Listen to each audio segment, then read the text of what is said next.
এখন আমি political background থেকেও না, অনেকে মনে করে যে যেহেতু আমি আওয়ামী লীগের বিরুদ্ধে বলেছি হয়তো আমি বিএনপি করি বা আমি ছাত্রদল মানে করি, এই যে সমাজতান্ত্রিক ছাত্র কত কিছু আছে, যাই হোক ছাত্র ফ্রন্ট। তো সবার কাছে একটা জিনিস ক্ল্যারিফাই করে দিই যে আমি কোনো দলেরও না, হয়তো ইন ফিউচার করবোও না। আমার ইচ্ছা হচ্ছে আমি অ্যাজ এ অ্যাক্টিভিস্ট হিসেবে কাজ করব, যেটা ন্যায়, যেটা সঠিক আমি সেটা বলবো।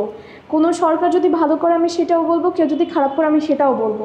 দায়িত্ব নিয়ে বা কোনো কিছুর মধ্যে অংশগ্রহণ করে আমি আসলে নিজেকে একটা বেড়াজালে আটকাতে চাই না। আর নতুন দল গঠন হচ্ছে করতেই পারে, ছাত্ররা যেহেতু নতুন, আমাদের দেশ ছাত্রদের হাতে, তো এটা একমাত্র তাদের ব্যাপার। তারা যদি ভাবে বা চিন্তা করে যে হয়তো আমরা দেশকে রিপ্রেজেন্ট করতে পারবো, দেশের জন্য নতুন কিছু করতে পারবো, তরুণ সমাজ দল গঠন করেছে, তাদের জন্য শুভকামনা। তো আশা করি যে এই যে লেজুর ভিত্তিক যে আমাদের দেশের রাজনীতি আছে সেই জিনিসগুলো থাকবে না, পাঁচ আটার ব্যাপারটা, এই জিনিসটা থাকবে না, স্বজনপ্রীতির ব্যাপারগুলো থাকবে না, দুর্নীতি থাকবে না, ন্যায় নীতি থাকবে। তো সব মিলিয়ে নতুন দলের জন্য শুভকামনা, এবং বাকি যে দলগুলো আছে তাদের কাছে একই প্রত্যাশা থাকবে।